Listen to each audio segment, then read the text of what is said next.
നമസ്കാരം, MSU ടോക്സിലേക്ക് ഏവർക്കും സ്വാഗതം. അപ്പോൾ നമ്മൾ കഴിഞ്ഞ ക്ലാസ്സുകളിൽ ചർച്ച ചെയ്ത അമേരിക്കൻ വിപ്ലവത്തെക്കുറിച്ചാണ്. അമേരിക്കൻ വിപ്ലവത്തെക്കുറിച്ച് നമ്മൾ 2 പാർട്ടായിട്ടാണ് ചെയ്തിട്ടുള്ളത്. ചെറിയ 2 പാർട്ടായിട്ട് ചെയ്തു. അതും നമ്മൾ കറക്റ്റ് അതിൽ മൊത്തം കാര്യങ്ങളും ചർച്ച ചെയ്ത് കഴിഞ്ഞിട്ടുണ്ട്. ഇന്ന് നമ്മൾ ചർച്ച ചെയ്യാൻ പോകുന്ന ഫ്രഞ്ച് വിപ്ലവത്തെക്കുറിച്ചാണ്. ഫ്രഞ്ച് വിപ്ലവം എപ്പോൾ സ്റ്റാർട്ട് ചെയ്തു, ആരൊക്കെയായിരുന്നു അന്നത്തെ ചക്രവർത്തിമാർ എന്നതിനെക്കുറിച്ചൊക്കെ കാര്യങ്ങളാണ് ഇന്ന് ചർച്ച ചെയ്യാൻ പോകുന്നത്. അപ്പോൾ ക്ലാസ്സുകൾ എല്ലാവരും നല്ല രീതിയിൽ തന്നെ കേട്ട് മനസ്സിലാക്കി മുന്നോട്ട് പോവുക. അപ്പോൾ ഇതിന് മുമ്പത്തെ ക്ലാസ്സുകൾ കേൾക്കാത്തവരാണെങ്കിൽ നമ്മുടെ ചാനലിൽ അതിൻ്റെ ക്ലാസ്സുകളൊക്കെ അപ്ലോഡ് ചെയ്തിട്ടുണ്ട്. ആ ക്ലാസ്സുകളൊക്കെ നല്ല രീതിയിൽ കണ്ട് മനസ്സിലാക്കി പഠിക്കുക. MSU ടോക്സിൻ്റെ ഈ ചാനൽ നിങ്ങൾ ആദ്യമായിട്ടാണ് കാണുന്നതെങ്കിൽ നിങ്ങൾ ലൈക്ക് ചെയ്യുക, ഷെയർ ചെയ്യുക, സബ്സ്ക്രൈബ് ചെയ്യുക. അപ്പോൾ നമ്മൾക്കധികം സമയം വൈകാതെ തന്നെ എന്താക്കാം, ക്ലാസ്സിലേക്ക് പ്രവേശിക്കാം.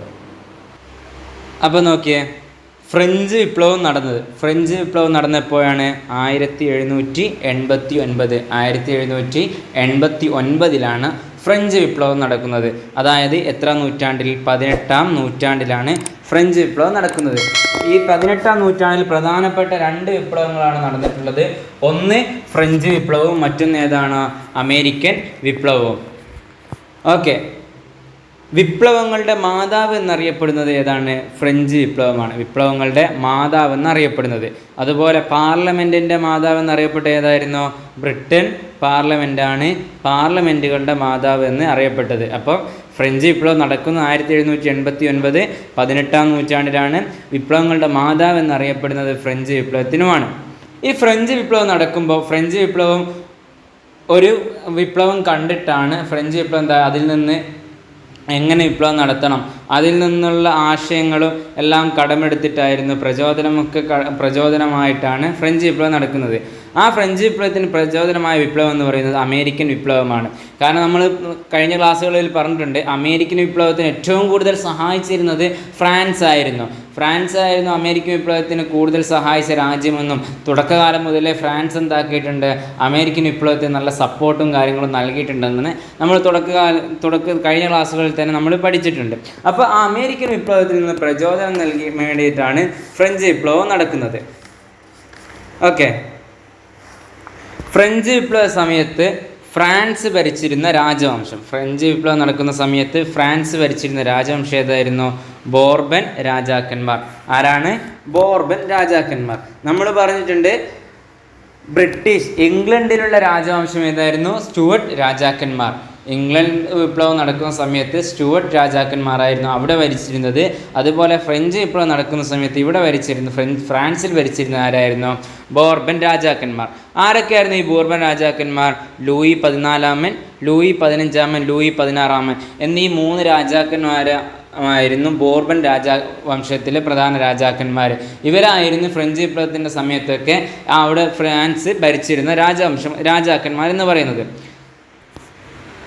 1700 കാലഘട്ടത്തിൽ ഫ്രാൻസ് ഭരിച്ചിരുന്ന ബോർബൻ രാജാവായിരുന്നു ആര്? ലൂയി 14-ാമൻ. 1700 കാലഘട്ടത്തിൽ. അപ്പോൾ ഈ ബോർബൻ രാജാക്കന്മാരിൽ ആദ്യമായിട്ട് വരുന്ന ആരായിരുന്നു? 1700 കാലഘട്ടത്തിൽ ലൂയി 14-ാമൻ. ലൂയി 14-ാമനെ കുറിച്ച് നമ്മൾ അധികം ക്വസ്റ്റ്യനിൽ കണ്ടിരുന്ന ഒരൊറ്റ കാര്യം മാത്രമാണ്. എന്താണ്? ഞാനാണ് രാഷ്ട്രം എന്ന് പ്രഖ്യാപിച്ച ചക്രവർത്തി ആര്? അതാരാണ്? ലൂയി 14-ാമൻ എന്നൊരു ക്വസ്റ്റ്യനാണ് നമ്മൾ പ്രധാനമായിട്ടും ക്വസ്റ്റ്യൻ പേപ്പറുകളിൽ കാണാൻ സാധിച്ചത്. അപ്പോൾ അത് ശ്രദ്ധിക്കണം. 1700 കാലഘട്ടത്തിലാണ് ലൂയി 14-ാമൻ രാജ്യം ഭരിക്കുന്നത്. ഞാനാണ് രാഷ്ട്രം എന്ന് പ്രഖ്യാപിച്ച ചക്രവർത്തിയാണ് ആര്? ലൂയി 14-ാമൻ. പിന്നീട് അവിടെ ഭരിക്കുന്നത് ലൂയി 14-ാമൻ്റെ കാലശേഷം പിന്നീട് ഭരിച്ചിരുന്നത് ലൂയി 15-ാമനാണ്. ആരാണ്? ലൂയി 15-ാമൻ. ലൂയി 15-ാമൻ്റെ ഭരണകാലഘട്ടം എന്ന് പറയുന്നത് 1715 മുതൽ 1774 വരെയുള്ള നീണ്ട 60 വർഷക്കാലമായിരുന്നു ലൂയി 15-ാമൻ ഫ്രാൻസ് ഭരിച്ചിരുന്നത്. 1715 മുതൽ 1774 വരെ ഫ്രാൻസ് ഭരിച്ചിരുന്ന രാജാവായിരുന്നു ആര്? ലൂയി 15-ാമൻ. ഓക്കെ, ഈ ലൂയി 15-ാമൻ്റെ നമ്മൾ അവിടെ കണ്ടിട്ടുള്ള എന്താണ്? എനിക്ക് ശേഷം പ്രളയം എന്ന് പ്രഖ്യാപിച്ച ചക്രവർത്തി ആരാണ്? ലൂയി 16-ാമനാണ്. ഈ എനിക്ക് ശേഷം പ്രളയം എന്നുള്ള വാക്കും ഞാനാണ് രാഷ്ട്രം എന്നുള്ള വാക്കുകളൊക്കെ മാറിപ്പോകാൻ പാടില്ല. ഞാനാണ് രാഷ്ട്രം എന്ന് പറഞ്ഞത് ആരായിരുന്നു? ലൂയി 14-ാമനാണെങ്കിൽ എനിക്ക് ശേഷം പ്രളയം എന്ന് പറഞ്ഞത് ആരാണ്? ലൂയി 15-ാമനാണ്. ഓക്കെ, മാറിപ്പോയത്. ലൂയി 15 എനിക്ക് ശേഷം പ്രളയം എന്നെന്താക്കിയത് പ്രഖ്യാപിച്ചത്. Louis 16 Louis 15. ലൂയി 14 ഞാനാണ് രാഷ്ട്രമെന്ന് പ്രഖ്യാപിച്ച ചക്രവർത്തിയായിരുന്നു. ഓക്കെ, ഇത് നോക്കിയേ, സപ്തവത്സര യുദ്ധം. നമുക്കറിയാം സപ്തവത്സര യുദ്ധം നമ്മൾ കഴിഞ്ഞ ക്ലാസ്സുകൾ ചർച്ച ചെയ്തിട്ടുണ്ട്. 1756 മുതൽ 1763 വരെ നീണ്ട കാലഘട്ടത്തിൽ 7 വർഷ കാലഘട്ടം നീണ്ടു നിന്ന യുദ്ധമായിരുന്നു സപ്തവത്സര യുദ്ധം. ഇത് ആരൊക്കെ തമ്മിലായിരുന്നു? ഫ്രാൻസും ബ്രിട്ടനും തമ്മിലായിരുന്നു ഈ യുദ്ധം നടക്കുന്നത്. ഫ്രാൻസും ബ്രിട്ടനും തമ്മിൽ. ഇതിൽ ബ്രിട്ടൻ എന്താക്കി? ഫ്രാൻസിനെ തോൽപ്പിക്കുകയും ഇക്കാരണം കൊണ്ടായിരുന്നു ഫ്രാൻസ് എന്താക്കിയിരുന്നത്? അമേരിക്കയിലേക്ക് കുടിയേറി താമസിച്ച് ഇംഗ്ലണ്ടുകാരിലെ 13 കോളനികൾ ഇംഗ്ലണ്ടുകാർക്കെതിരെ തന്നെ അതായത് അമേരിക്കൻ വിപ്ലവം നടക്കുന്ന സമയത്ത് ഇംഗ്ലണ്ടുകാർക്കെതിരെ പോരാടിയപ്പോൾ ഈ ഒരു സമയത്തായിരുന്നു ഫ്രാൻസ് തോറ്റെന്നുള്ള കാരണം കൊണ്ട് ഫ്രാൻസ് എന്താക്കുകയാണ്? അമേരിക്കയ്ക്ക് ധാരാളം സഹായങ്ങൾ നൽകി എന്നുള്ള കാര്യങ്ങളൊക്കെ നമ്മൾ കഴിഞ്ഞ ക്ലാസ്സിൽ ചർച്ച ചെയ്തിട്ടുണ്ട്. അപ്പോൾ അത് കഴിഞ്ഞ ക്ലാസ് നിങ്ങൾ കേട്ട് മനസ്സിലാക്കാം. അപ്പോൾ ഈ സപ്തവത്സര യുദ്ധം നടക്കുമ്പോൾ ഫ്രാൻസ് ഭരിച്ച അല്ലെങ്കിൽ ഫ്രഞ്ച് ചക്രവർത്തി ആരായിരുന്നു? ലൂയി 15 നമ്മൾ പറഞ്ഞിട്ടുണ്ട് 1715 മുതൽ 1774 വരെയാണ് ലൂയി 15 ഭരണകാലഘട്ടം. ഇതിനിടയിലാണ് സപ്തവത്സര യുദ്ധം നടക്കുന്നത്. അപ്പോൾ 1756 മുതൽ 1763 വരെ. അങ്ങനെ ലൂയി 15 അവിടെ ഭരണമൊക്കെ നടത്തി, നീണ്ട 60 വർഷക്കാലം ഭരണം നടത്തി. ഇതിനിടയ്ക്ക് സപ്തവത്സര യുദ്ധം ഒക്കെ കഴിഞ്ഞു. അങ്ങനെ പിന്നീട് ലൂയി 15 അവിടെ നിന്ന് മരണപ്പെട്ടു. പിന്നീട് അവിടെ ഭരിക്കുന്നത് ഫ്രഞ്ച് ഭരിക്കുന്നത് ആരാണ്? ലൂയി 16 ആര്? ലൂയി 16. ഫ്രഞ്ച് വിപ്ലവം നടക്കുന്ന സമയത്ത് ഫ്രാൻസിലെ രാജാവ് ആരാണെന്ന് ചോദിച്ചാൽ അത് ലൂയി 16 ആരാണ്? ലൂയി 16 ഫ്രഞ്ച് വിപ്ലവം നടക്കുന്ന സമയത്ത് ഫ്രാൻസിലെ രാജാവ് എന്ന് പറയുന്നത്. അതുപോലെ തന്നെ ഫ്രഞ്ച് വിപ്ലവം നടക്കുന്ന കാലഘട്ടത്തിൽ തന്നെ കൊല്ലപ്പെട്ട ചക്രവർത്തി ആരാണ്? അത് ലൂയി 16 തന്നെയാണ്. അദ്ദേഹം ലൂയി 16 എന്താവുകയാണ്? അവിടുന്ന് വധിക്കപ്പെടുകയാണ് ചെയ്തിട്ടുള്ളത്. അതും ഫ്രഞ്ച് വിപ്ലവ സമയത്ത് തന്നെ വധിക്കപ്പെട്ടിട്ടുണ്ട്. ആ സമയത്ത് ഭരണം നടത്തി, അതേ സമയത്ത് ആ ഒരു ഫ്രഞ്ച് വിപ്ലവം നടക്കുന്ന സമയത്ത് തന്നെ വധിക്കപ്പെടുകയും ചെയ്ത ചക്രവർത്തിയാണ് ആര്? ലൂയി 16. നമ്മൾ പറഞ്ഞ 1789 ഫ്രഞ്ച് വിപ്ലവം നടന്നതെന്നൊക്കെ പറഞ്ഞിട്ടുണ്ട്. ഓക്കെ, പിന്നീട് അവിടെ പറയാനുള്ളത് എന്തായിരുന്നു? അതെ, ലൂയി 16 ഭാര്യ ആരായിരുന്നു? മേരി അണ്ടോയിനറ്റ്. ആര്? മേരി അണ്ടോയിനറ്റ് എന്ന് പറയുന്ന രാജ്ഞിയായിരുന്നു ലൂയി 16 ഭാര്യ എന്ന് പറയുന്നത്. ആ പേര് കൃത്യമായി നമ്മൾ ഓർത്തു വെക്കണം. കാരണം അക്കാലഘട്ടത്തിൽ ആ ഒരു ഫ്രഞ്ച് വിപ്ലവം അല്ലെങ്കിൽ ലൂയി 16 ഭരണം ഏറ്റെടുത്ത മുതൽ അല്ലെങ്കിൽ ആ ഫ്രഞ്ച് വിപ്ലവം നടക്കുന്ന സമയത്ത് ഫ്രാൻസിലെ ഏറ്റവും വെറുക്കപ്പെട്ട സ്ത്രീയായിരുന്നു ആര്? മേരി അണ്ടോയിനറ്റ്. ഫ്രാൻസിൽ ഏറ്റവും വെറുക്കപ്പെട്ട സ്ത്രീയായിട്ട് മാറിയിട്ടുണ്ട് മേരി അണ്ടോയിനറ്റ്. കാരണം അവരുടെ പ്രവൃത്തികളൊക്കെ അങ്ങനത്തെ പ്രവൃത്തികളായിരുന്നു. അവർ സാധാരണക്കാരൊക്കെ എന്താക്കുമായിരുന്നു? അടിച്ചമർത്തുക, സാധാരണക്കാരെ വല്ലാതെ ആക്രമിക്കുന്ന ഒരു രീതിയായിരുന്നു മേരി അണ്ടോയിനറ്റ് ഉണ്ടായിരുന്നത്. അതുകൊണ്ട് തന്നെ ഫ്രാൻസിലെ എല്ലാ ജനങ്ങളും അവരെ എന്താക്കുകയാണ്? വെറുക്കപ്പെടുകയാണ് ചെയ്തിട്ടുള്ളത്. അങ്ങനെ ഫ്രാൻസിലെ ഏറ്റവും വെറുക്കപ്പെട്ട ഒരു സ്ത്രീയായിട്ട് മേരി അണ്ടോയിനറ്റ് എന്ന രാജ്ഞി ലൂയി 16 ഭാര്യ മാറുകയാണ്. അവരുടെ പേരിൽ വന്നൊരു വിവാദമായിരുന്നു ഡയമണ്ട് നെക്ലേസ് വിവാദം. അത് ആരുമായി ബന്ധപ്പെട്ടതാണ്? മേരി അണ്ടോയിനറ്റ്. മേരി അണ്ടോയിനറ്റുമായി ബന്ധപ്പെട്ട വിവാദമാണ് ഡയമണ്ട് നെക്ലേസ് വിവാദം എന്ന് പറയുന്നത്. മാറിപ്പോരുത്. അങ്ങനെ ചിലപ്പോൾ ക്വസ്റ്റ്യൻ വരും, ഡയമണ്ട് നെക്ലേസ് വിവാദവുമായി ബന്ധപ്പെട്ട വ്യക്തി ആരെന്നായിരിക്കും ചോദിക്കുക, അല്ലെങ്കിൽ വനിത ആരെന്നൊക്കെ ചോദിച്ചാൽ നമ്മളോട് മാറിപ്പോകാൻ പാടില്ല. കറക്റ്റ് ഓർത്ത് വെക്കുക, മേരി അണ്ടോയിനറ്റാണ്. അങ്ങനെ ഇവിടെ ദാരിദ്ര്യം വളരെ രീതിയിൽ ദാരിദ്ര്യം ഇങ്ങനെ മുന്നോട്ട് പോയിക്കൊണ്ടിരിക്കുന്ന സമയത്ത് അവിടെ മേരി അണ്ടോയിനറ്റ് പറഞ്ഞൊരു വാക്കുണ്ട്, നിങ്ങൾക്ക് റൊട്ടി ഇല്ലെങ്കിൽ എന്താ കേക്കുണ്ടല്ലോ. റൊട്ടി ഇല്ലെങ്കിൽ, അഥവാ റൊട്ടി എന്ന് പറഞ്ഞാൽ നമ്മൾ ഇന്നത്തെ റേഷൻ ആയിട്ട് കരുതിക്കോ. ഇന്നത്തെ റേഷനാണ്, നമ്മൾ വാങ്ങുന്ന റേഷനാണ് അവിടുത്തെ റൊട്ടി എന്ന് പറയുന്നത്. ഈ റൊട്ടി വാങ്ങാൻ ആളുകൾ അവിടെ കൊട്ടാരത്തിൽ പോയി സമരം ചെയ്തിട്ടുണ്ട്, വിപ്ലവം നടത്തിയിട്ടുണ്ട്. അവിടുന്ന് ആ കാലഘട്ടത്തിൽ നമ്മുടെ എല്ലാ ചരിത്ര പുസ്തകങ്ങളിലും ചരിത്രകാരന്മാരൊക്കെ പറഞ്ഞതായിട്ട് കാണാം. എന്താണ് പറഞ്ഞത്? ഫ്രാൻസിൽ ഒരു ദിവസം 10 പേര് മരിക്കുന്നുണ്ടെങ്കിൽ, എത്ര പേർ? 10 പേര് മരിക്കുന്നുണ്ടെങ്കിൽ അതിൽ 9 പേരും വിശപ്പ് കൊണ്ടാണ് മരിച്ചിട്ടുള്ളത്, ദാരിദ്ര്യം കൊണ്ടാണ് മരിച്ചിട്ടുള്ളതെങ്കിൽ ഒരാൾ മരിക്കുന്നത് എങ്ങനെയാണ്? അത് തിന്ന് വീർത്ത് തടിച്ചു കൊഴുത്ത് വീർത്തിട്ടാണ് മരിക്കുന്നതെന്ന്. അപ്പോൾ അവിടുത്തെ ദാരിദ്ര്യം നമ്മൾ മനസ്സിലാക്കണം. ആ ഒരാൾ ആരായിരിക്കും? പുരോഹിതന്മാരോ പ്രഭുക്കന്മാരോ രാജാക്കന്മാരോ ഒക്കെ ആയിരിക്കും. ബാക്കി 9 പേരും വിശപ്പ് കൊണ്ട് സാധാരണക്കാരൊക്കെ വിശപ്പ് കൊണ്ട് മരിക്കുകയാണ്. അങ്ങനെ അവിടെ എന്താണ്, കൊട്ടാരത്തിൽ ഇവർ ഈ റൊട്ടിക്ക് വേണ്ടി പ്രകടനം നടത്തി. അന്നപ്പോൾ പറഞ്ഞതാണ്, രാജ്ഞി പറയുകയാണ്, നിങ്ങൾക്ക് റൊട്ടി ഇല്ലെങ്കിൽ എന്താ, അവിടുന്ന് കേക്ക് ഉണ്ടല്ലോ. അവിടെയുള്ള കേക്ക് എന്ന് പറയുന്നത് അവർ കേട്ടിട്ട് തന്നെ ഉണ്ടായിരിക്കില്ല. കാരണം കേക്ക് എന്നൊക്കെ പറയുന്ന വലിയ വില കൊടുത്ത് വാങ്ങേണ്ട സാധനമാണ്. അക്കാലഘട്ടത്തിൽ കേക്ക് എന്ന് പറയുന്നത് അവിടുത്തെ പ്രഭുക്കന്മാരും പുരോഹിതന്മാരും മാത്രം ഭക്ഷിക്കുന്ന വസ്തുവായിരുന്നു. ഇത് ഇവർക്ക് കഴിച്ചൂടെ എന്ന് അവിടുന്ന് രാജ്ഞി ഇവരെ പരിഹസിച്ച് പറയുകയാണ്. അങ്ങനെ ഇവർ കൊട്ടാരത്തിലേക്ക് പ്രകടനം നടത്തി. അവിടുത്തെ ഭരണം എന്ന് പറയുന്നത് ഭരണവും ധൂർത്തും യുദ്ധം ഒക്കെ കാരണം ഫ്രാൻസ് വല്ലാതെ അവിടുന്ന് എന്താവുകയാണ്, ദാരിദ്ര്യത്തിലേക്ക് ഉമിഞ്ഞുകൂടിയിട്ടുണ്ട്.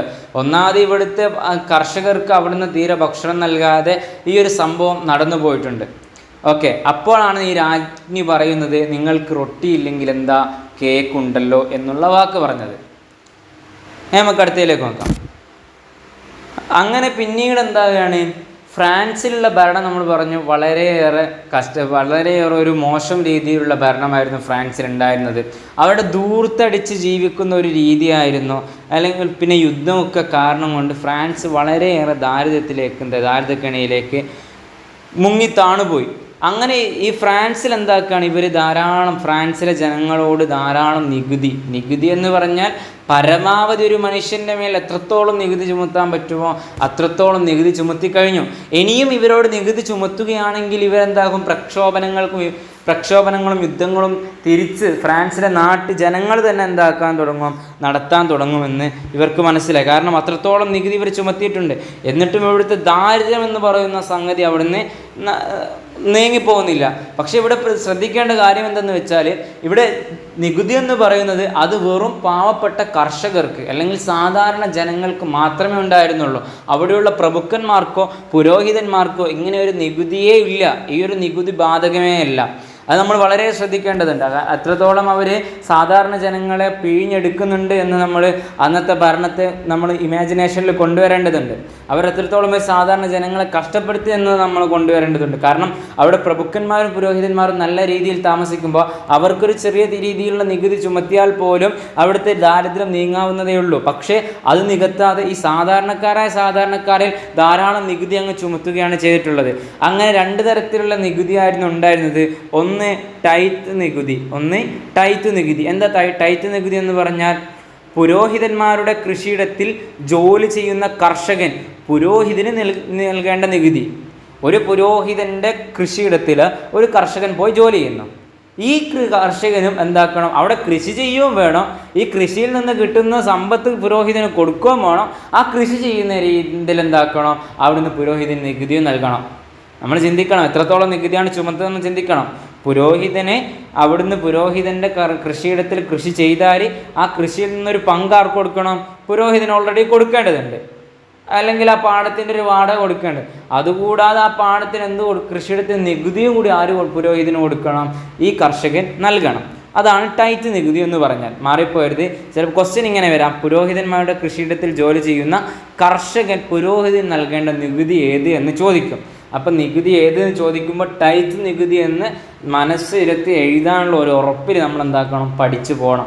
ഓക്കെ, അടുത്തത് നമ്മൾ ടൈറ്റ് നികുതി പറഞ്ഞു. മറ്റൊന്ന് ഏതാണ്?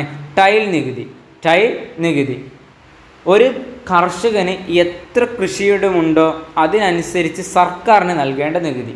അങ്ങനെ ഒരു കർഷകന് ഇപ്പം 10 ഏക്കർ ഉണ്ടെങ്കിൽ 10 ഏക്കർ കൃഷിയിടമുണ്ടെങ്കിൽ ആ 10 ഏക്കറിന് സർക്കാരിന് നികുതി നൽകണം. ഇതുകൂടാതെ ഈ നികുതി എന്തായാലും സർക്കാർ നൽകേണ്ടതാണ്, മറ്റേത് പുരോഹിതന്മാർക്ക് നൽകേണ്ടതാണ്. ഇതിപ്പോൾ ഒരാൾക്ക് 5 ഏക്കർ കൃഷിയിടമുണ്ട്, പിന്നെ 2 ഏക്കർ പുരോഹിതൻ്റെ ഇതിലും കൃഷി നടത്തുന്നതാണെങ്കിൽ ഇയാൾ ഈ കർഷകന് സർക്കാരിന് നികുതി നൽകണം, പുരോഹിതന് നികുതി നൽകണം. ഓക്കെ, മനസ്സിലായല്ലോ? എത്രത്തോളം കൃഷിയിടമുണ്ടോ അത്രത്തോളം പുരോഹിതൻ സർക്കാരിന് നികുതി നൽകേണ്ട നികുതിയാണ് ടൈൽ നികുതി എന്ന് പറയുന്നത്. ഓക്കെ, അങ്ങനെ ഫ്രാൻസ് വല്ലാത്തൊരു ദാരിദ്ര്യത്തിലേക്ക് മുങ്ങി താണുപോയിരിക്കുന്ന സമയത്ത് അവിടുന്ന് ഫ്രാൻസ് പാർലമെൻറ്റ് വിളിക്കുകയാണ്. എപ്പോൾ 1789 പാർലമെൻറ്റ് വിളിച്ചു കൂട്ടി.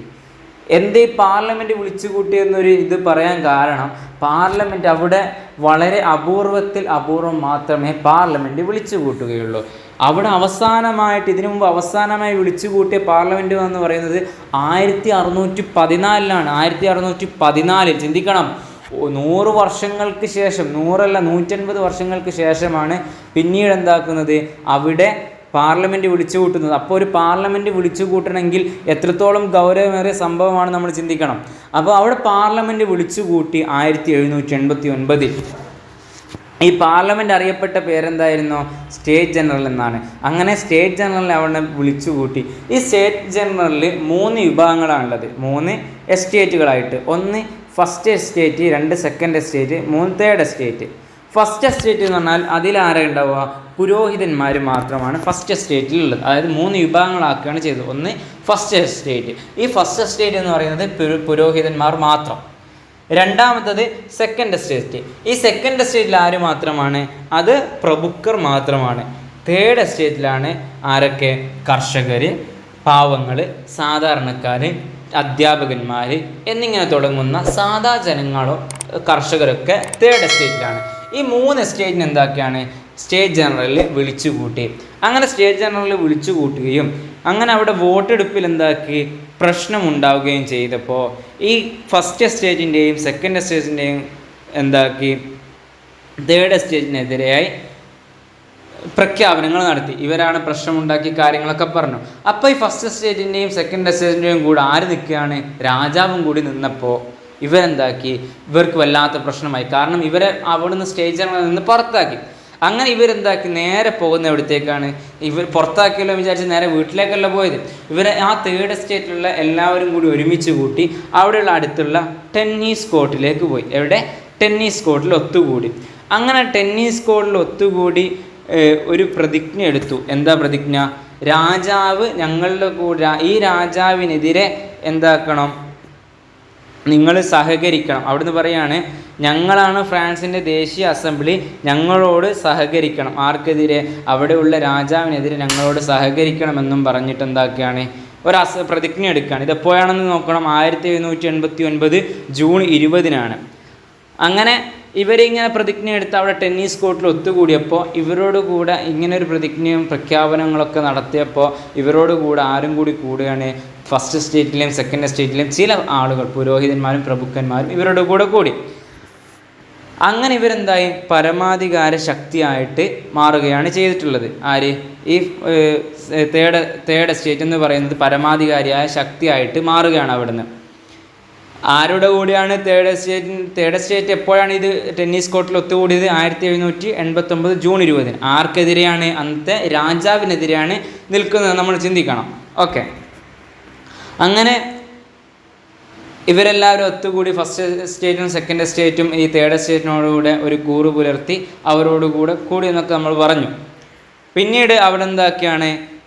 അവിടുത്തെ ഒരു സ്വേച്ഛാധിപത്യത്തിൻ്റെ ഒരു പ്രതിരൂപമായിരുന്നു അവിടുത്തെ ബാസ്റ്റിൽ കോട്ട എന്ന് പറയുന്നത്. ബാസ്റ്റിൽ കോട്ട ഫ്രാൻസിൻ്റെ സ്വേച്ഛാധിപത്യത്തിൻ്റെ ഒരു പ്രതിരൂപമായി ഫ്രാൻസ് കണ്ടതായിരുന്നു.